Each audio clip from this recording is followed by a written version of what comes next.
Today, I want to talk to you about two kinds of power, and I'm going to read to you from Acts chapter 12, verses 4 through 6.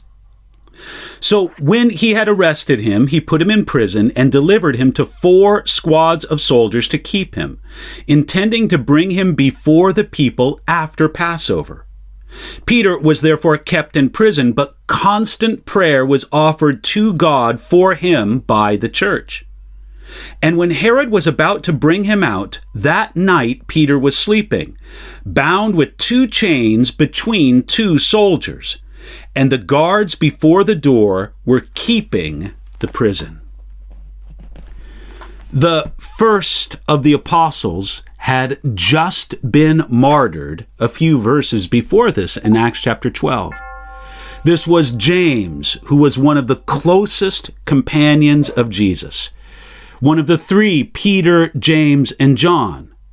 Yet Herod, after killing James, was not satisfied. Herod saw his approval ratings going up in the opinion polls, and he thought that they might go up even more if he killed Peter. So Peter was kept in prison, ready to be executed. Herod was nobody's fool. He knew that the apostles were famous for mysterious jail escapes. Acts chapter 5, verses 17 through 21 is a good example of one. It says there, and I'm just paraphrasing from some of these verses, "Then the high priest rose up, and all those who were with him, and they were filled with indignation and laid their hands on the apostles and put them in the common prison.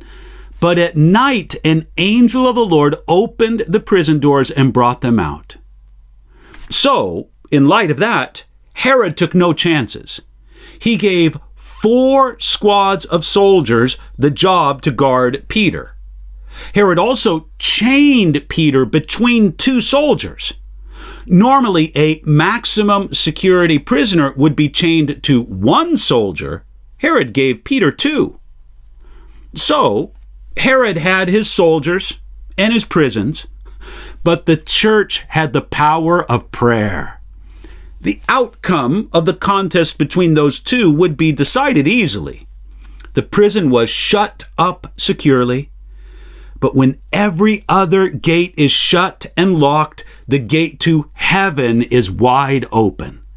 The church took advantage of the open gate to heaven through their earnest prayers. Most remarkably, Acts chapter 12 shows us that Peter showed no signs of anxiety. He was able to sleep soundly on what seemed to be the last night before his execution. Peter could do this because he had something stronger than the best gates, the best guards, the best chains.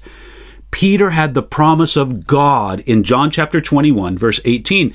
Jesus had told Peter about his death, "When you are old, you will stretch out your hands, and another will gird you and carry you where you do not wish."